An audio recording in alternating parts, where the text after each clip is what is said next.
स्वास्थ्य विभाग पक्षर जाजपुर रोड गोष्ठी स्वास्थ्य केन्द्र परिसर में ओडिशा पक्ष पालन दिवस अवसर में रक्तदान शिविर अनुष्ठित हो जाइछि। आज रक्तदान केन्द्र लैब टेक्नीशियन संबित मल्लिक नेतृत्व में आयोजित कार्यक्रम में स्वास्थ्य अधिकारी डाक्तर देवाशीष साहू और डाक्तर गौतम कुमार साहू अतिथि भाव जोगदे कार्यक्रम को उद्घाटन करते। कार्यक्रम में स्थानीय अंचल अनेक युवक जोगदे रक्तदान करते। कार्यक्रम में वरिष्ठ बीजेपी नेता अयोध्यानाथ जेना समेत बीजेपी कार्यकर्ता और बुद्धिजीवी सामिल होते।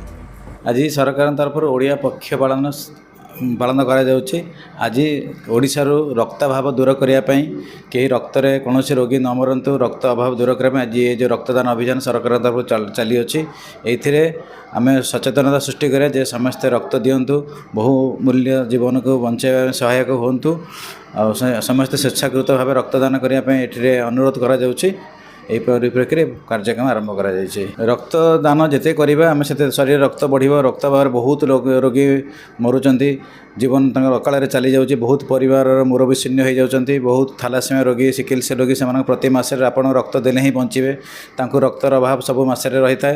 तेणुकर आपण मैंने प्रति कार्यक्रम प्रति पालन उत्सव पालन निजक रक्तदान देकी यही सब समस्या समाधान करूँ लोक बहुमूल्य जीवन बचाई सहायक हूँ। व्यासनगर पद्मलोचन नायक का रिपोर्ट स्वराज्य खबर।